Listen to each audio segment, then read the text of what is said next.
Um, Good evening, ladies and gentlemen. Welcome to our second Catalyst Collaborations. The Metaverse is coming. The Metaverse is already here by Professor Chris Headleand and Ben Williams. Just a quick housekeeping, if you can make sure that your phone is on silent or mute. We're not expecting any fire alarms, so if this does go off, we've got fire exits on your left, behind you and on your right, and we should assemble at the end of the building, outside the building. Without further ado, Chris and Ben. Thank you very much. Perfect. Oh. So the Metaverse is coming. The Metaverse is already here. Hopefully the media has worked. You're aware of the Metaverse. The Metaverse is a concept that is out there in the world, and in such a way that it is talked about as this new thing, this thing that has just arrived. Hopefully, by the end of the presentation, Ben and I will have convinced you otherwise, and hopefully you'll walk away knowing a little bit more about it. Quick introductions. My name's Chris Headleand. I am the head of Games Development Department. I have a degree in design education. I have an M&C and a PhD in computer science. My research is mostly about games, VR, inclusion and education. So how do you make fun learning experiences effectively and immersive learning experiences? And last year I became a National Teaching Fellow. And I'm here with my long-standing, long-suffering collaborator, Ben. So hi everyone, my name is Benjamin Williams. I'm a senior lecturer in the Games Development Department. I am a former senior developer of a games company, and I have an MSc by research degree in computer science and a BSc. And I'm very close to finishing a PhD in computer science, so based in VR, right? So looking at virtual reality research. Oh, that was fine. Sorry. It's okay. So the Metaverse, what is it? So I'm not used to having a clicker. It's a term that doesn't really refer to one very specific piece of technology. It's more a paradigm shift in how we interact with that technology. So some of you might remember when we started talking about Web 2.0, the social web, the idea of an internet that we can engage with, change, collaborate on. Things like Twitter, Facebook, YouTube became commonplace technologies, things that we can put stuff out into the world. The Metaverse is really taking us from the 2D web to the 3D web. So rather than web pages of content, we're now going to worlds where new things are possible, new ways of delivering information. Broadly, we'd refer to this technology as virtual worlds, and the research area of virtual worlds research.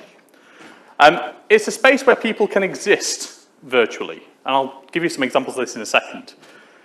You can have an identity. Importantly, you can have economies, communities, cultures. There are very specific, and there are people doing cultural studies on the cultures that exist in these virtual worlds. It isn't monopolized by one company. You may have heard of one company specifically focused on the Metaverse, but that's not the case. And it is not as new as you may think. This technology has been around for quite a long time at this point. If you're still confused at this point with what Metaverse is, this is the best way I like to describe it. In the world, we have this reality. This is Chris as he exists. It's rather unpleasant. In the virtual space, you can be as suave and as cool as you want. You can change your identity, you can engage in a different way, you can do different things. Physics need not apply. You can do whatever you want in the Metaverse, potentially. But fundamentally, it's about digitally transporting yourself into an avatar and existing in that virtual space. For anybody's into films, has everyone seen this? Has anyone seen this? I'm glad you've seen it, Claudia. So Ready Player One. Interestingly, a story about the risks of this kind of technology. It's interesting that some developers in Silicon Valley went, yes, that's what I want to do. As Silicon Valley often does, takes these prophets of doom and turns it into real-world tech. The idea that you could go into a shared universe, play games, interact, effectively live a full second life. If you're a little bit older, you might remember this. Put your hands up if you know what that is. Lawnmower Man. If you haven't seen it, Google it. It's possibly some of the greatest CGI that has ever existed on television. Again, another example of being transported into a virtual space. Tron, for anybody who's seen that. The common thing with the Metaverse is effectively Metaverse is now a brand that we are using. If you go back a few years, we called it cyberspace. And it has existed for a long time. Is anybody aware of what this game is? Go for it. Is it Eve? It is Eve. This is Eve Online. It is one of the world's most popular games. I like to call it spreadsheets in space. It is effectively a resource management game, but it exists in a massive shared virtual world. It is a fun spaceship game. You can fly around in your spaceship, you can engage in battles, you can do all the fun spaceship stuff. You can also set up a trading post and sell shoes. There's a full range of what you can do in EVE Online. It is all fundamentally about economies and about moving resource from one place to the next. What's really interesting with EVE Online is that players live and exist full experiences, including virtual careers. It has a full universe of player-driven content. This stuff has not been built by a corporation and just sent out to you. Players have gone out and built space stations, they've built new ships, they've created content, they've built economies, they've built corporations. And everything is emergent. So effectively, the players were given somewhat of a blank canvas. Move forward 20 years, we have a universe, a full, rich universe with a history. And indeed, historians are starting to document the history of EVE, the big battles that have existed, because these are now historically relevant. We've had thousands of players engage in epic space battles that have actually existed. They just existed virtually. But the thing I find really interesting about EVE, and why I like to call it spreadsheets in space, there's massive, massive corporations in EVE. Massive, huge economies moving serious amounts of real money. Massive fleets of players. When I talk about historical events, there are things where you'll have thousands, tens of thousands of players meeting on one space for a single battle. These corporations take a lot of running. They have HR departments. To have people running full HR departments of 50+ people online. They have accountants. They have business management. They have division management. They have fleet management. People run full careers. And most of the time, actually what you're doing in EVE is effectively logging resource. And people have lived a full career in there. Like say they've maintained CVs, they do get paid real wage for doing a real job in space. So think about that for a moment. People choosing to go online and dedicate a significant portion of their life to the running of imaginary space corporations. In a world where you can be Luke Skywalker, people are electing to be Luke Skywalker's accountant. This is effectively what the Metaverse is. It's the opportunity to live a complete second life. And there's a lot of metaverses. Often we call them meta spaces. And a lot of this has been built out of gaming technology. So again, is anybody aware of what the game on this side is? Yes? Yeah, go for it. World of Warcraft. So again, to put this into some context, over 1 million players have spent over 6 million years in the game. So 6 million years of time has been invested in being an orc, or a goblin, or a wizard. What's really interesting about World of Warcraft is a lot of people own the game and engage with the game, but not to play the game. They'll go to a bar with other orcs or other wizards, and they'll use that as part of their social engagement. What we saw during things like the pandemic, during the lockdowns, people using these tools as a different way of engaging socially. And that has continued quite well. On the right, Minecraft. A lot of people have engaged with this. Again, massive. 140 million active monthly players are spending a significant portion of their life in this virtual space. Players and businesses can create their own worlds. You can host a server where your friends, family, business partners, collaborators can come online and build in real time, in create spaces. Significant uses in education. And again, one of the things that we saw during the pandemic were that people were coming together into these meta spaces to build, to create. It was a new way of learning. And even at our own university here, at Staffordshire University, we're experimenting with this for library engagement. So can we get people to engage with information in a different way, virtually? One of the things about the metaverse is it gives you this opportunity to engage with information beyond the 2D. Again, you go to a website, you look at a web page, you can read content. And that is absolutely fantastic for certain types of information. In other spaces, seeing things in 3D, being able to manipulate it, being able to change it, being able to adapt it, build it, walk around it, is far more useful. This is where the This is where the 3D web comes in really useful. Any ideas? I think it's gone into standby. It probably still exists somewhere. But, You feel any better? so, on that, yes, it's probably still there out there in cyberspace somewhere. So, the advantages of being able to do things in a virtual space where you can connect is this ability to interact, change, feel it, touch it. Now, the impact that this can have on things like training is huge. So, for example, we can read a manual about how to repair an engine, for example. But actually be able to see that engine, to be able to pull it apart, to be able to look at all the pieces, how it goes back together. We can learn about coastal erosion. We can read about that in the book. We can see the pictures. But to actually be able to go into a simulation and see how a world changes in a million years over the space of seconds, it's huge. And again, in the metaverse, time we can adapt. Physics we can adapt. We can change that simulation to suit our needs. We can do things that may be too dangerous or impractical to do in the real life. There are types of surgery. And funky dance moves. We're back online. There are types of surgery that a surgeon might encounter once in their entire career that you can do in a virtual space hundreds of times.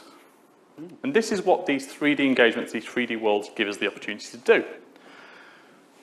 How have we done this before? Does anybody remember Second Life? Has any ever played of Second Life? Of course you have, Dave Murphy.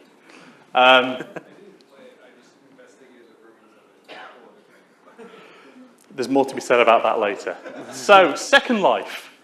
It's probably the closest thing that we have to current visions of the metaverse. Really popular about 10, 12 years ago. Universities were heavily invested in across the sector. And again, Second Life is the idea that you could create an avatar, like these happy chaps and chapettes on the right. You could fully reinvent yourself. There was no real limit into how you could portray yourself in this virtual space. Again, it had functional economies. People were employed to spend their life in Second Life. There was companies who, for example, shoe manufacturers, they were investing, so you could buy virtual shoes. There is a common saying about the metaverse. If somebody wants to sell you a virtual body, it's probably because they want to sell you virtual clothes to cover it. And that's exactly what we saw in Second Life. People could pay to customize their avatars. Universities invested really heavily in this. And this was an example of this.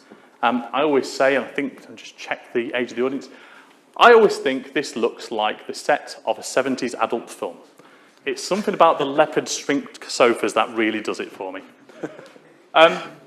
Now, what we discovered through Second Life is these metaspace technologies have limits. Okay? Nobody actually really wanted to go on and see a lecture delivered in the metaverse. Why? Because it didn't really deliver any utility that we didn't already have. You watch a lecture via a video, functionally, you get more from that than seeing a little avatar wave its arms around.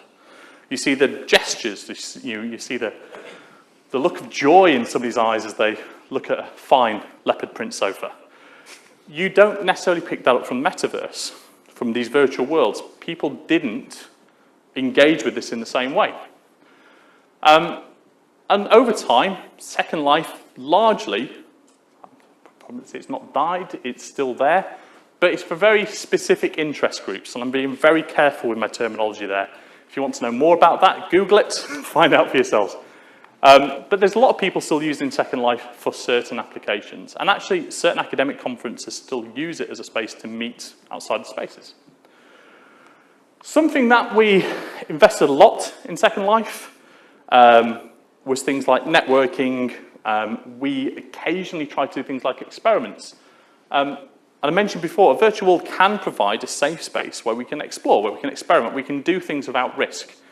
If you want to see the impact of putting ice on a road, well, it's dangerous to drive a car down that space, but we can do it virtually, we can do it fairly safely. And we did see things like the Second Life physics lab evolve. Again, we had full-time researchers working in Second Life doing actual experiments that have contributed to actual research and impact. But over the whole, it was quite limited. And again, largely speaking, this technology died off until recently. So one of the things that you often hear when people talk about the metaverse is they often talk about the metaverse in conjunction with virtual reality. And in that discussion, it's often conflated. You know, the two meanings are essentially, they seem like they're the same thing. But these two things are very distinct, right? So the metaverse is all about a shared virtual world. So things like, you know, Minecraft online multiplayer games, things where you can have a virtual world and players are sharing that virtual space. That's a metaverse, right? So usually what we see with metaverses is we have a shared virtual world of some kind. So something like, you might have heard of Roblox, right? Roblox itself is a metaverse. The characters in those metaverses have virtual identities. So they have characters, and those characters can have, they can customize those characters. They're called avatars. You can have maybe a different hat, maybe a different jacket. But fundamentally, the players of these games have their own virtual identity in that metaverse. Another part of that is virtual spaces. So we were talking about Second Life, right? And in Second Life, you know, players in that can buy their own piece of land and do whatever they like with it. So what we see in a metaverse is we have shared virtual spaces, virtual identities, and virtual spaces. And VR is often used as a medium to view those virtual worlds. Virtual reality is just a technology that we can use to engage and immerse ourselves within that metaverse, you know? So virtual reality is all about having this immersive experience, whether that's through a cave environment where we have this room projecting onto different walls, where it feels like you're actually physically inside that virtual world, or probably the most popular approach is to get a head-mounted display and put that on your head, right? And that has things like pose tracking. So as you move your head, the virtual camera is tracked and changes in the virtual world as well. But fundamentally, virtual reality aims to provide this simulated sense of presence. That's what we call it, presence, this suspension of disbelief in a virtual world. And, you know, one way of doing that, you often see with virtual reality technology, is to use different sensory feedback mechanisms. So, you know, for example, we give them visual feedback through a headset. Another way is something like this motion chair here, right? Players can sit inside it, and the chair will move whilst they race around a track. It's giving them extra sensory feedback. One thing to think about with this is there's various ways to view virtual content. If you look at it through a monitor, you're effectively seeing that world through a window. You're seeing it as a page in a book. You can observe what's going on. When we go into virtual reality, we're trying to get just a little bit closer to the Matrix ideal. The idea of being able to plug in and transport yourself into that space. It's the idea of occupying a virtual avatar and actually being able to see the world through their eyes. But that does raise some challenges. Virtuality isn't an inherently inclusive technology. There's challenges for virtuality. For anybody with disabilities or any kind of ocular impairment, it can be quite difficult.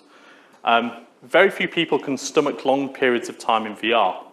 One of the best examples I can think of this is, in this very chair, we have a virtuality version of this. And one of my former employers once said, "I'll have a go." It lasted all of 3 seconds before being violently sick. There's this idea called cyber sickness, which is very similar to motion sickness or car sickness, where suddenly you feel this overwhelming sense of nausea. A lot of people get that in virtual reality, especially if you're slightly older or you come from certain demographics. It's not inherently inclusive in the same way that other tech is. The other side is just practical. Not many places have spaces for a VR suite in their home. You need a lot of space for full virtual reality. You need the space to be able to move and touch and walk around the space. That is particularly rare. And actually having a room that you can dedicate to be your virtual reality dungeon is not something a lot of people have in their homes. And it also brings problems for game developers, right? So when you're developing a game, you've firstly got to consider the issues that the technology brings. And one of those, especially with virtual reality, is tracking issues, things like latency. So, whilst the player might move their head left, maybe that's slightly delayed. And that gives you a very weird sense, once you experience it in virtual reality. I mean, Chris has experienced this a lot when testing out the simulator. It can really throw you off. So you've got to consider, when you're developing these kind of experiences, these games, you've got to consider the technology itself. Old VR headsets were really bad at this. They had really bad tracking issues. But as we're coming towards modern VR, a lot of these issues aren't there, really. Another thing is game mechanics kind of have to adapt around the VR experience. So a perfect example of this is how you move in VR. So if you're in virtual reality and you want to move the player forward, if you move them smoothly, like you would expect, like walking across there, that can cause a hell of a lot of cyber sickness. There's been times where that's happened in a game and it just instantly makes you fairly sick. So you have to adapt the way the player can move around the environment to the way that you might be able to move, right? So often in VR games, you have a teleporting system, so you can teleport to different locations. So that avoids the smooth movement, which causes this kind of sickness. Another thing is hardware limitations, right? So devices like the Quest 2 are wireless. They don't have any wires coming out the back. And because of that, we're limited to the hardware that can fit in that particular device, right? So oftentimes the Quest and headsets like this have mobile technology in them.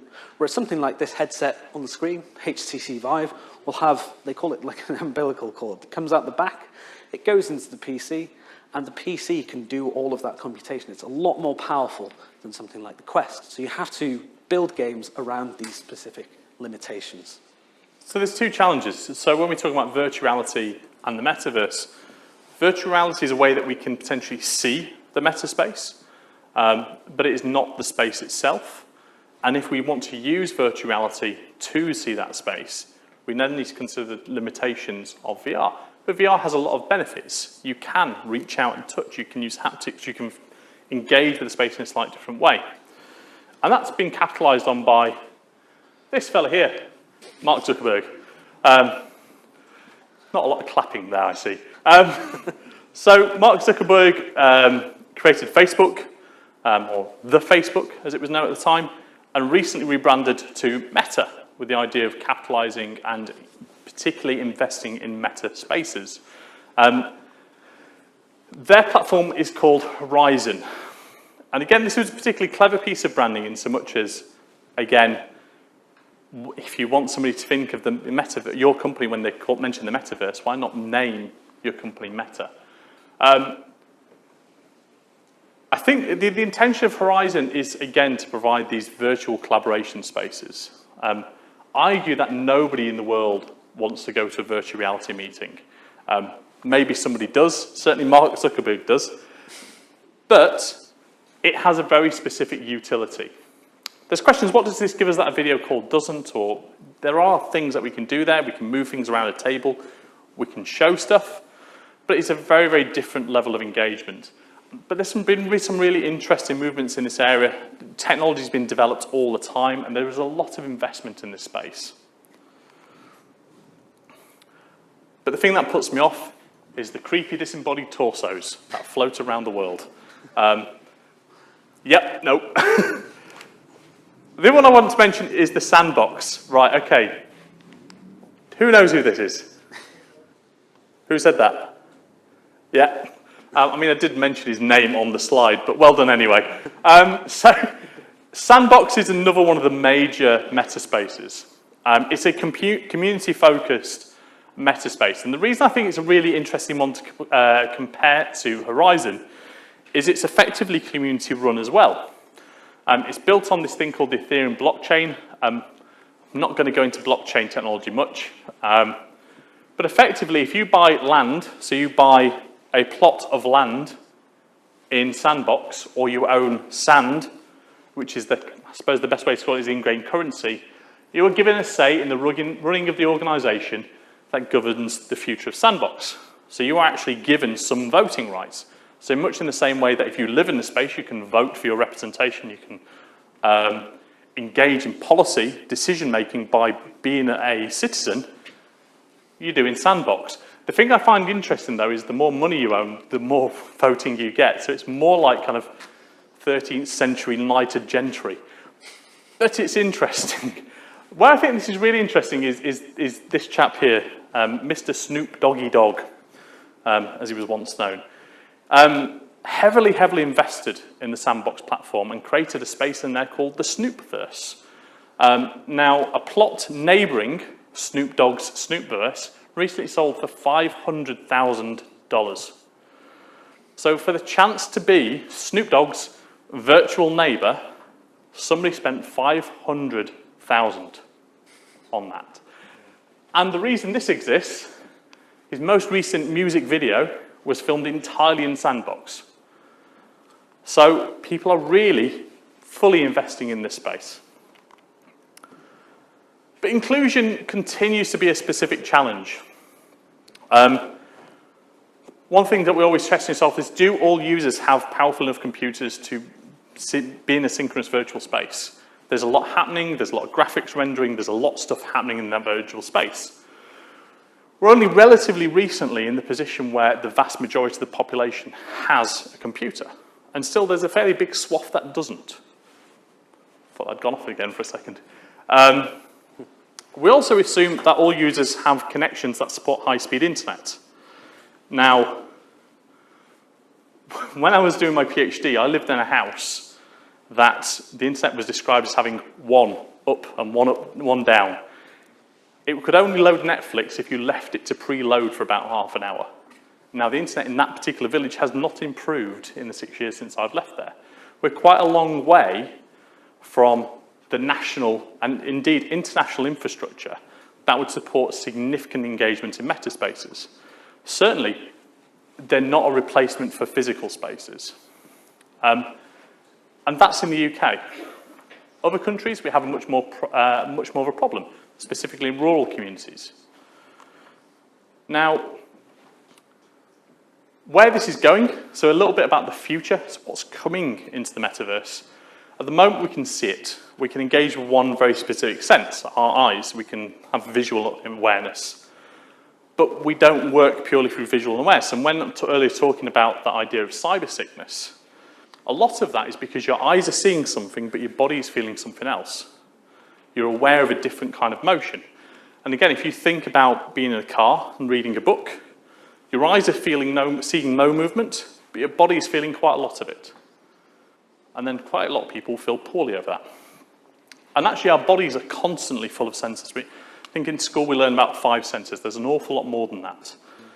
I'll pass over to Ben for this. Yes. So with regards to sensory stimulation, you often find this in VR experiences, whether it's something like that motion feedback chair or haptic controllers. We often have, apart from the VR headset, we also have other devices which provide sensory feedback. And all of this is part of this process called multisensory integration. And multisensory integration is all about taking different sensory, they're called modalities, so things like airflow feedback, so somatic feedback, what you see, visual feedback, all different types of senses, right? And how you integrate all the data coming from those senses into some picture of the world. So, for example, Yes. So for example, if we had 3 sensors here, we've got air against skin and change in temperature. We've got, you can hear the whooshing sound of leaves, and you can see the sight of trees swaying quite fastly, right?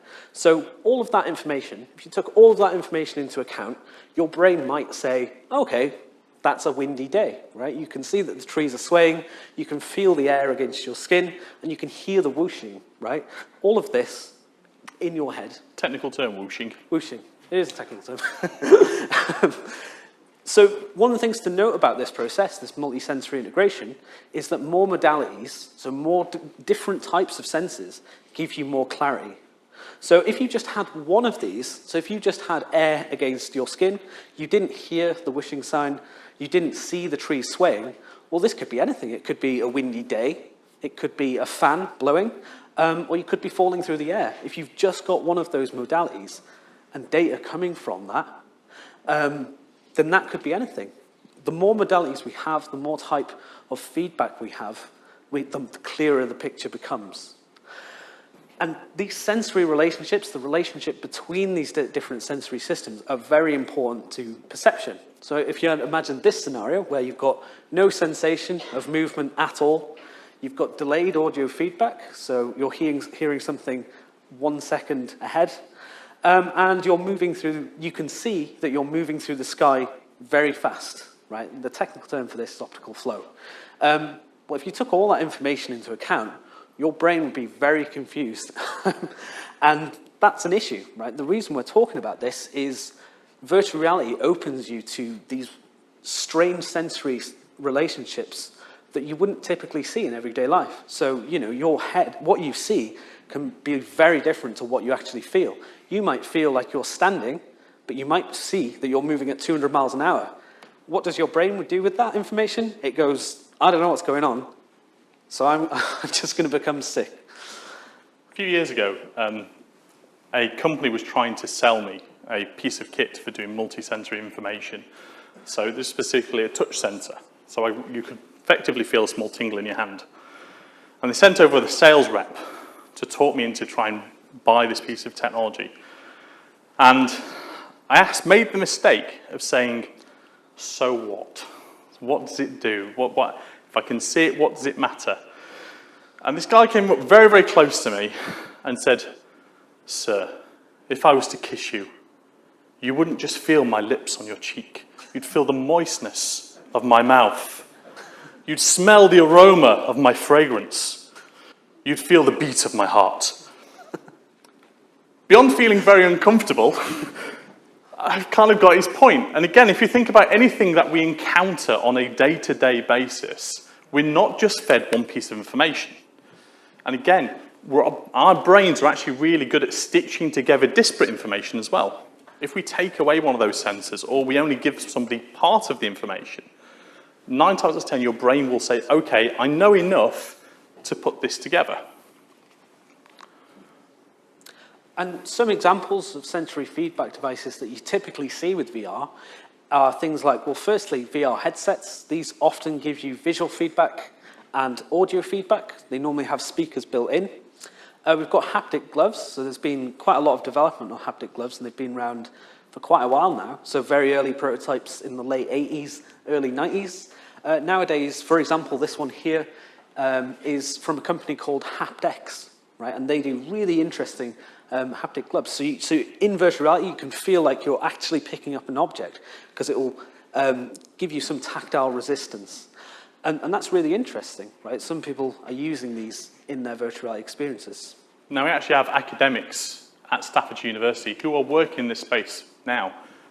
One of our researchers has an experiment, Emma Fallows, where you can pick up pottery. But you can feel that pottery, you can smash it in your hands, which is something museums don't generally let you do.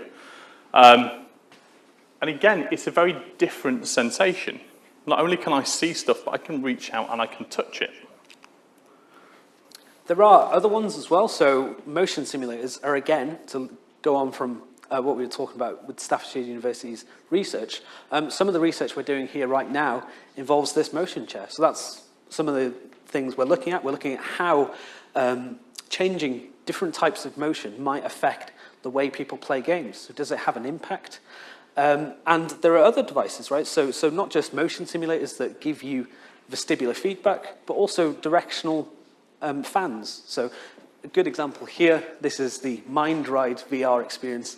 I've for ages, I wanted to go on this experience. And they suspend you and give you this sense that you're actually flying through the air. So providing airflow feedback can give you that sense that you're moving through an environment. And a lot of the idea of this is to try and get you more and more immersed. And again, all of this is virtual reality. It's not specifically applied to metaverses, but this is where metaverse research is moving at the moment. Try and get you more and more, this virtual space that we have, to make you feel more like, rather than just visiting it through the eyes of someone else, that you're actually projecting yourself into that world. Very much like the Matrix.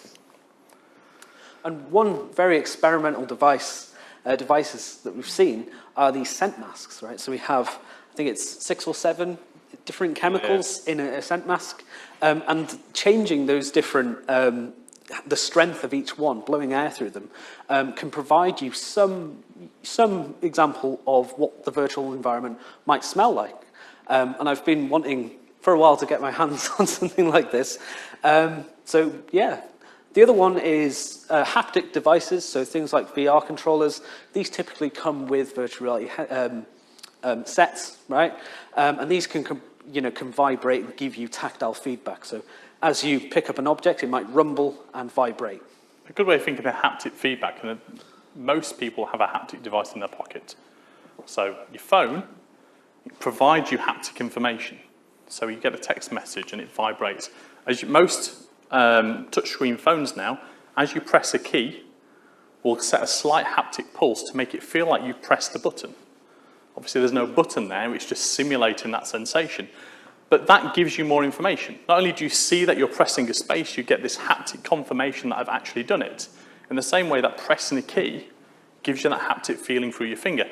And again, anybody who's known a typist will know that that sensation is important for that piece of work. You can actually feel what you're doing. You know that the key press has been positive. You know that what you've done, or if you've skipped a key.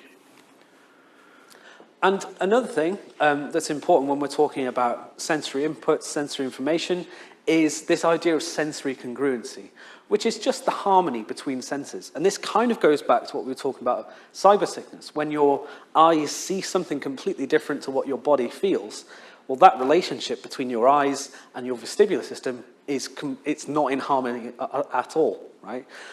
So sensory congruency, the congruency between these different senses is very important. And this is some of the things that, again, we're looking at. My PhD specifically concerns this topic.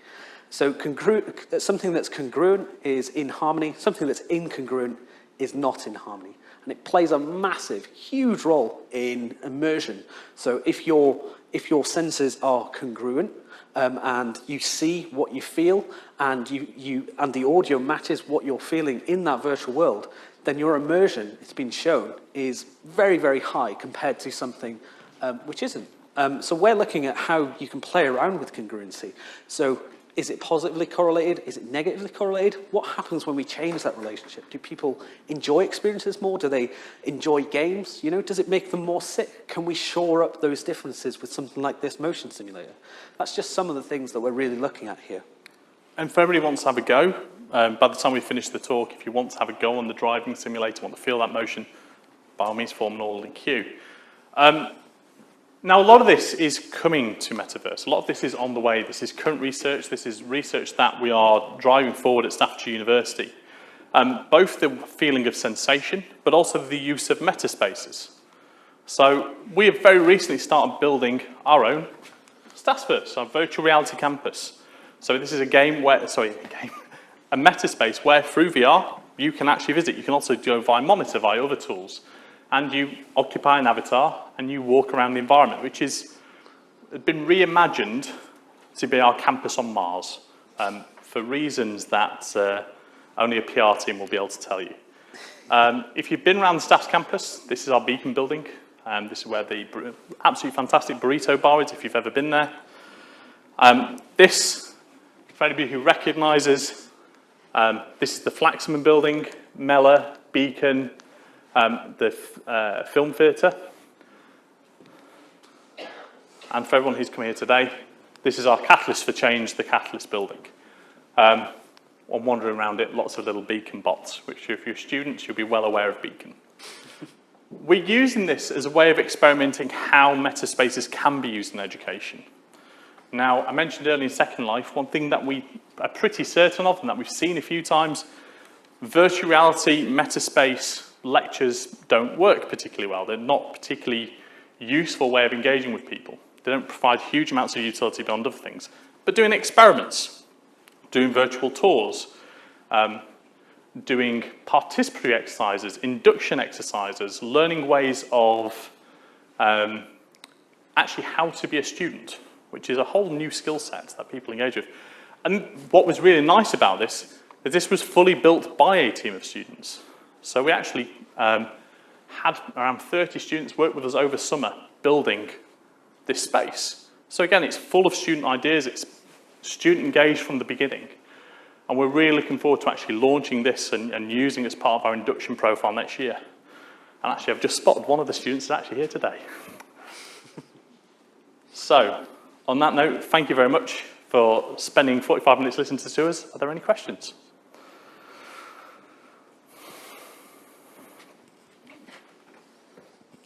Hi, thank you very much for the talk. It was very insightful. So the VR, virtual reality, has been able to take control of 4 senses: the sight, smell, hearing, and feeling. Do you think the sense of taste can also be controlled with VR or something to make it completely immersible? No, well, I mean, it's not long ago that people were saying smell would be impossible. Why you'd want to smell the metaverse? Yeah, I was actually talking with one of my friends about the sense of smell. He was telling me that it's not possible. I told him it is actually possible. We'll just need a special kind of device that will connect to your nose. And I just saw it today for the first time. That there's something called scent marks. Yeah. So there is research going into taste. There's coming out of, I think there's a team in Germany working on taste at the moment. And a very similar idea, mixing chemicals in a way. There's also people looking into things like electrical stimulation. In-ear stimulation is quite a big one. So there's lots of research about actually can we stimulate your inner ear to give you the feeling of balance and motion. Because then suddenly we don't have to do things like motion articulation. And the issue Ben talked about earlier, where people get sick, but when you kind of allow people to glide around a space, that's not how we move. I mean, in the past 20 minutes, I've probably done that 101 times. People don't tend to stand still very well. And when they walk, the head goes up and down. There's a whole range of motion that we feel, and we don't glide. Maybe some people do, but very few people glide. So a lot of it is trying to see what we can do. And there's a lot more than 4 senses as well. So a lot more than 5 senses. One of the things that we talked about was the sotosomatic sense. So idea of wind brushing through your, over your skin, that giving you a sense of motion. So yeah, there's a lot of research going into this, and especially as things like metaverses and meta spaces become more commonplace, one of the things that we're going to have to tackle is the inclusivity and the engagement and actually making these environments comfortable for long periods of time. And again, one of the reasons why I haven't brought this with a virtual reality headset and we've brought it with a TV is because partly the risk assessment I was forced to write. Thanks. Because VR tends to make people quite sick, and a little voice in the back of my head saying, getting people all sick and dizzy before putting them in the cars and driving home sounds like an article that I don't want my name associated with. Yeah, but that is going to be an issue. And again, we know that certain communities, certain people struggle with that more. So the more that we can engage more sensors, the better.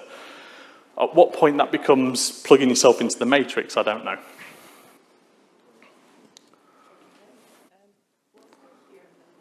Oh, that's not fair. He'll ask something difficult. No, I'll try to be simple with it. First, I want to say I really liked the presentation. And what I really enjoyed about it is how you were providing a kind of historic connection from the metaverse that we don't always see in competing visions of the internet, right? And I just wanted to follow up on your discussion about inclusivity with respect to the metaverse. And I love how you're contextualizing in that way. And do you think that those concerns over things like inclusivity from like a hardware perspective are in some cases missing from other competing visions of the web, things like Web 3.0 or Internet of Things?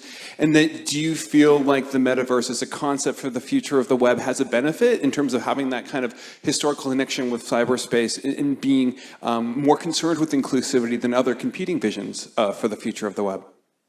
Sure. So there's some things that it's just a technical challenge. We're forced to be inclusive, because if we don't, we're going to very significantly clip our market. But Web 3, Web 2, probably less so in the same way that you know there's advantage to being on a flat screen where things like screen readers. A screen reader for a virtual world is very challenging. So that's going to create different levels of inclusion problem. But one of the things that is driving inclusion is, earlier when I mentioned this decentralized structure.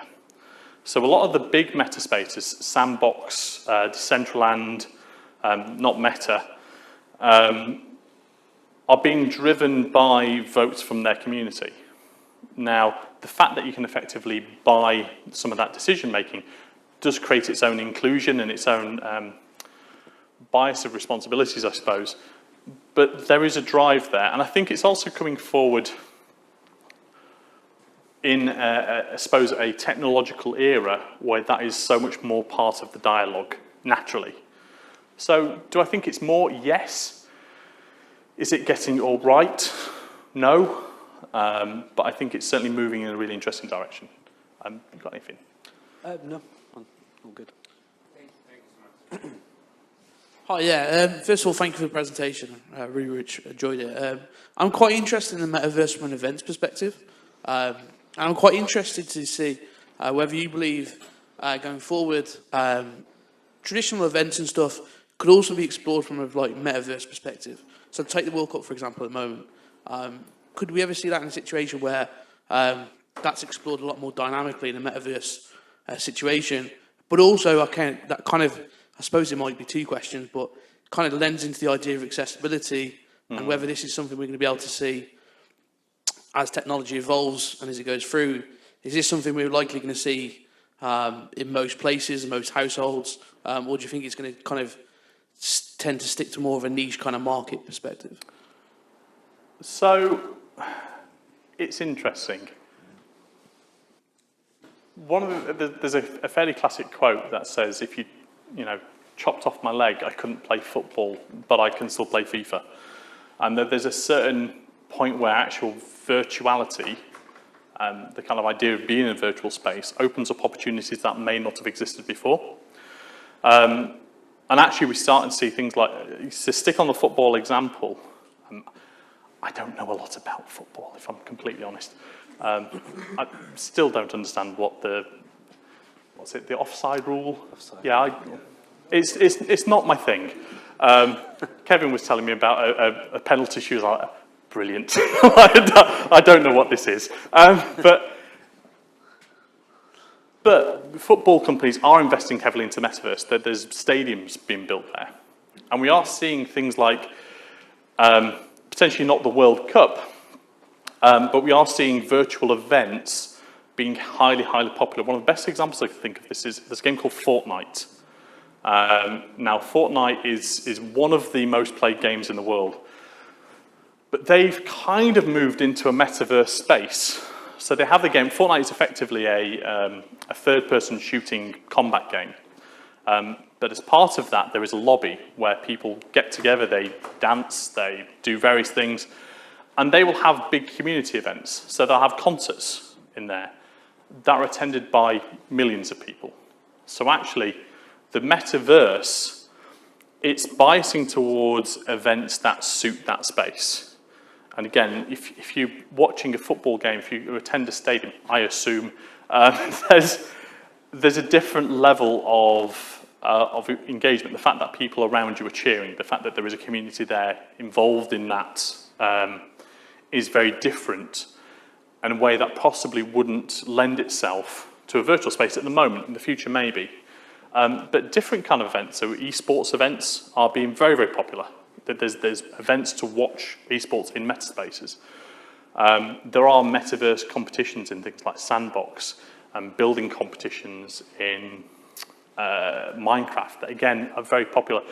But not just, again, to stay on the football analogy, not just there at the time, but also the kind of match of the day format. People record these, stick them on YouTube, people watch them later. And again, to go back to that history piece, it's starting to become part of the zeitgeist of our cultural body, right? It's actually starting to be historical events. So yes, sort of, and probably not, I suppose, is the answer. Hello, really enjoyed the presentation. In regards to Second Life, you brought up in the presentation that it ultimately failed in and of itself. What lessons or what could the metaverse do differently which would stop the same fate, basically?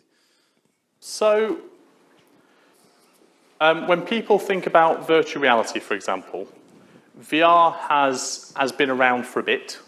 In fact, I can remember watching, probably 5 years old, a TV game show where people put on virtual reality, and I think it was called Nightmare, and it was effectively a virtual reality game show. That has existed for quite a long time. The first virtual reality headset I ever saw, and actually my dad's in my room, my dad wouldn't let me play with it. When Meadow Hall was built, so anybody knows Meadow Hall in Sheffield, they had a virtual reality arcade. I think it lasted about 6 weeks. But these things were massive. Do you remember the old CRT monitors? You know, big things. Effectively those dangled from the ceiling on a cable that you balanced on your head. And again, that was around when I was sort of 9, maybe 10. Often the technology that is successful isn't new technology. It's stuff that's already we've had on the shelf. We've just not been in a place technologically to capitalize on it. Second Life did a lot of things that were really right. They had a decentralized economy. People could monetize their space. They did a lot of things that were really, really smart. But the number of people who could engage with that,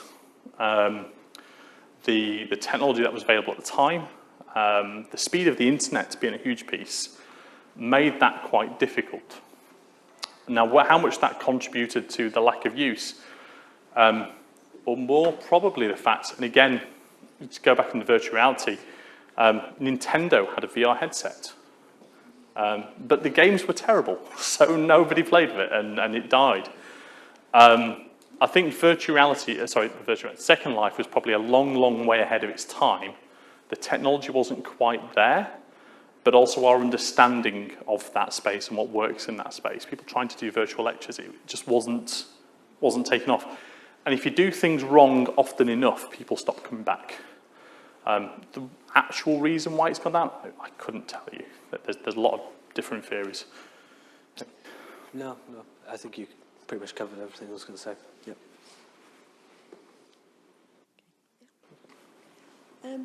You talked about research that's been done on the physical aspects of cyber sickness and whatever. I mean, I'm not technologically competent, but one of the things that strikes me that you're talking about is a much more immersive experience than just watching TV forever or whatever. Yeah. So is there a similar amount of research being done on the psychological effects? Do people get confused? Do they know whether reality is not reality? So there is, right, yes and no. So I do a lot of work on an app which is effectively an underwater simulation, right? And one of those things is it's effectively a virtual safari underwater. And quite often people get a sea turtle swimming over their head, and you'd be amazed the amount of people who reach their hand up to touch the turtle. Now, they don't actually believe that they're underwater. They're willing to, in the same way that if you're watching a scary film, you don't actually believe the monster's going to crawl out the TV screen, but you're willing to suspend your disbelief during that period of engagement. And actually, certain things are, I suppose we're pre-wired in some respects. I see a turtle, I expect to be able to touch the turtle. It doesn't necessarily mean that I actually believe it's there. We haven't seen any evidence that people have kind of, some people call it the Tron effect, that they're actually getting sucked into the computer and we're losing them. There has been some research into that. But there's immersion two ways. So one of the really interesting pieces of research at the moment is not about the metaverse per se, but you can buy lights that go behind your television that extend what's happening in the screen into your room. So, for example, if a bomb goes off and your lights are off, you'll see a big shockwave light, like half a second after you see it on the screen. And again, it commits you more to that story. It holds your attention better, but you're still aware. So when we talk about immersive, yes, we're trying to encourage people to suspend their disbelief, to accept the reality of the world that they're in while they're there, but not to the point where they forget themselves. Now, I mean, a lot of the stuff that Ben's done in motion simulation, probably a good example is the first time I tried the motion simulation, I thought I was going to crash into a wall. Yeah, it's a really interesting question because that's one of the issues we have with virtual reality is when we have new users coming into this, they're not necessarily sure how to interact with things. And a key part of the research which looks at this is user interfaces. So how do you interact with things like a menu in a game, you know? How do you interact with that? What's the best way to do that? And there is a lot of research out there in the virtual reality domain that looks into, you know, what type of user interfaces work best, that get people adapted to the way virtual reality works. But it's a really interesting point.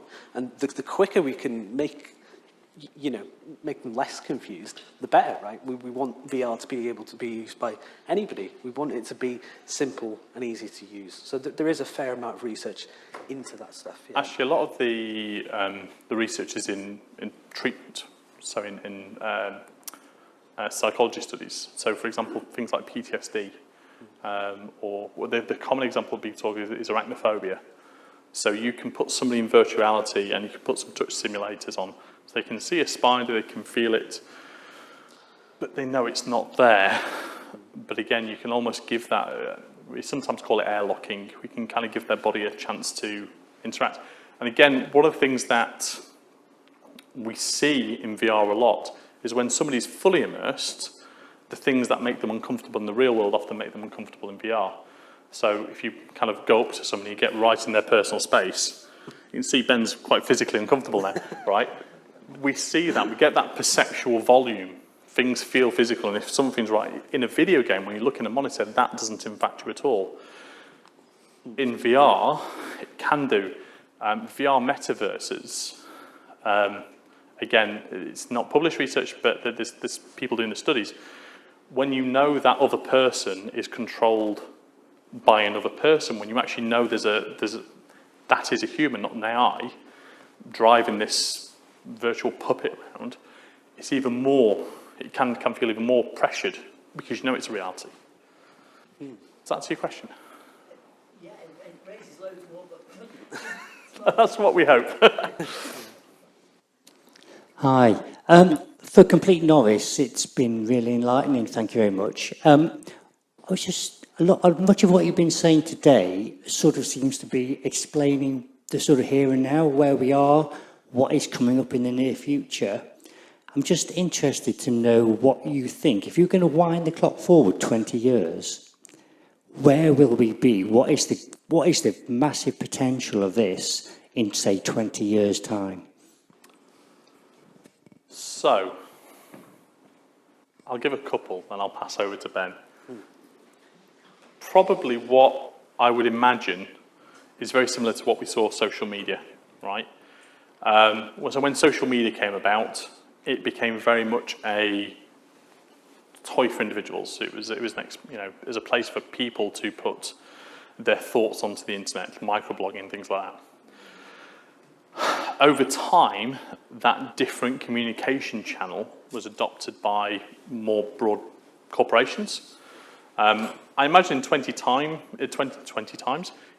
years' time, a lot of companies will have a metaverse specialist, metaverse department even. There are things that the economies there that are absolutely real. I think we're going to probably go away from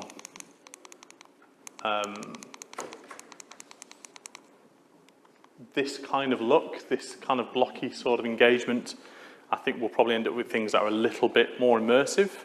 And I would say things that support a lot more natural interaction. So again, a lot of the research that we're looking at the moment is making things feel right. So we have fans, we can touch, we have haptics. But as Ben says, things like how do you interact with a menu? If I want to walk up to a door, I don't want to open up a menu and say, open door. I just want to push the door open. I think that's probably what we're going to see a lot of. And a lot of this thing about sensory information is going that way. Yeah, so it's a really interesting question, actually. In fact, this topic I'm covering, I think, in a few weeks in the Christmas lectures, specifically on the future of VR. So in the context of VR, there are some really interesting things coming. So, in the past few years, some of the devices that we talked about, the haptic devices, we've just seen those emerge on the market. Probably the biggest driver for virtual reality technology is manufacturing costs. So, if you went back 10 years and looked at the price of a simulator like that, it would be in the hundreds of thousands. But, with the advent of cheaper hardware, this VR boom of people adopting virtual reality, we're seeing the price of these devices come down rapidly. So a good example is the headsets themselves. So I don't know the price of a headset off the top of my head 10 years ago or something, but it's probably in the thousands. Nowadays, you can pick up a Quest 2 for, I think it's about 300, 400 quid.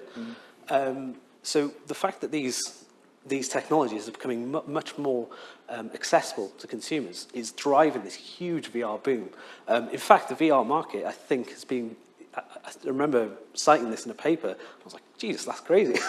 In 5 years' time, it's projected to boom by at least twice the size. You're talking billions in this technology. I think one of the really interesting things might not be where the metaverse is in 20 years. Because, again, if I talk about Eve and where that is now, and that's been around for 20 years, that's actually stayed basically the same game. It's still spreadsheets in space. The interesting thing is what the impact will that be on other areas.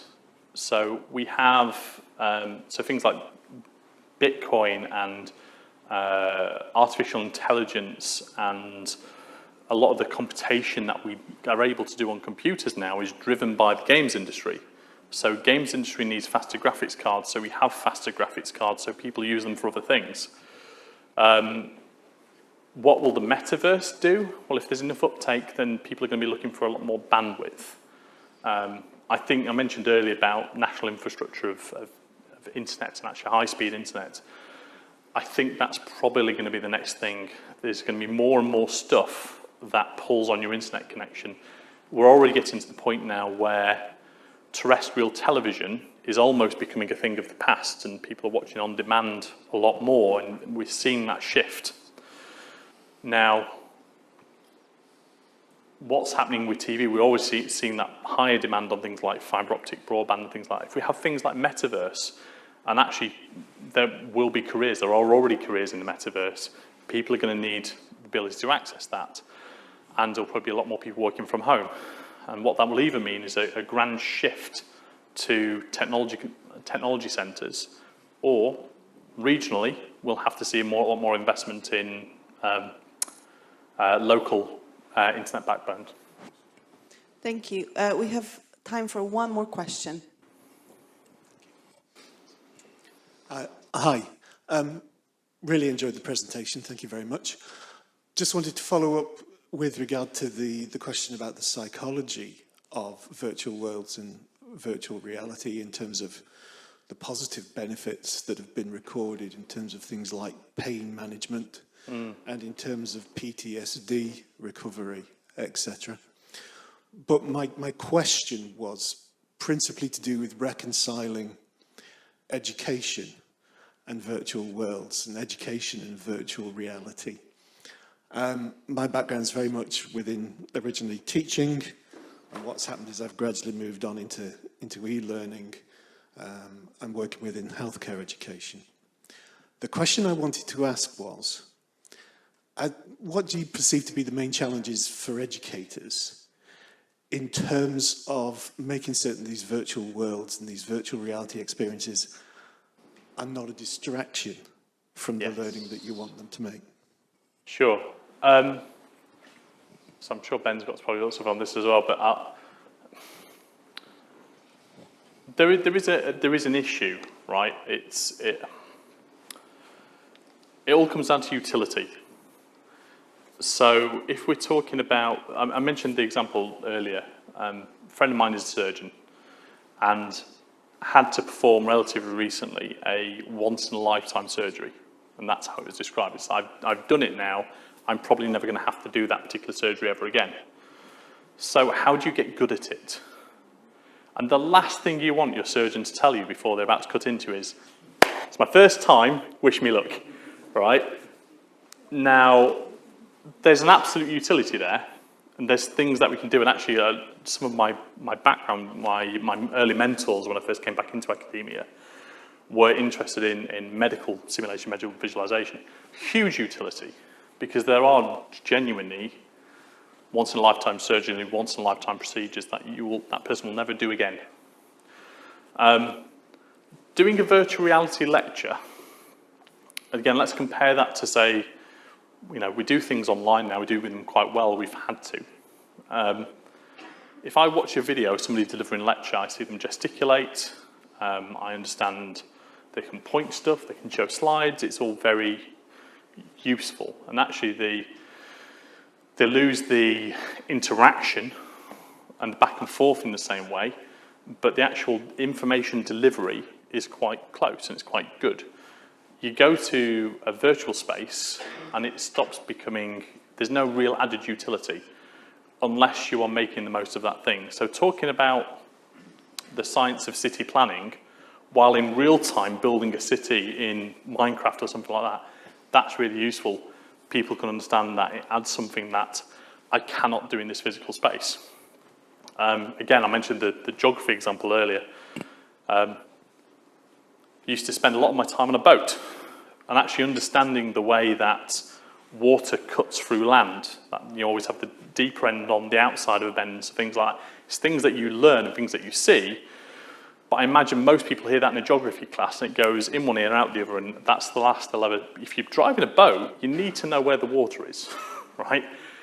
Now, but again, we could all put on our VR headsets, we could submerge this room, we could create a river, and you could see it in real time. That's the point that this will be quite interesting, when we start using these things to demonstrate in real time topics that otherwise have to remain conceptual. You can't do, rivers take thousands and thousands of years to cut. We can do it in 20 seconds. But where it become kind of distracting and where it become less useful is these experiments where we're just trying to recreate one for one. We do a lecture in the metaverse. It's not helpful. What do you think, Ben? So I think you pretty much covered most of the stuff I was going to say. I just wanted to point out some interesting areas. So I think, yeah, it largely kind of comes down to the application, you know. There are some really interesting, really fascinating areas of research. So one of them is immersive analytics. So, you know, does providing, you know, bar graphs and stuff in virtual reality, does that actually help people understand what the data means? Can we actually visualize that in a virtual space in a meaningful way? There's some really interesting stuff. I mean, one of the earliest examples, in fact, one of the reasons VR was born was for training purposes. So surgery simulation, flight simulation is a massive part of it. I think Chris pretty much covered everything I was going to say. I just wanted to chime in with that. Flight sim is a really interesting one because for anybody who's ever done any pilot training, you have to do a certain amount of hours in a plane, right? Now, there are flight simulators that are good enough that you can do a certain amount of those hours in a simulator. And again, there's things that you might want a pilot to know how to do that they might encounter once in their career. What do you do if an engine's on fire? You know, we can simulate that. What happens if you're hit by lightning? We can simulate that.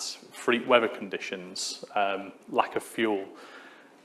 We do train pilots on these things. You take up, you throttle the engine off, feather the propeller, and you do glide-ins and things like that. But actually, there's always the benefit that you can always turn it back on and actually go into virtual space and say, no, you no longer have an engine, what are you going to do? That's quite interesting. Thank you. Thank you very much for this amazing and informative lecture. I think round of applause.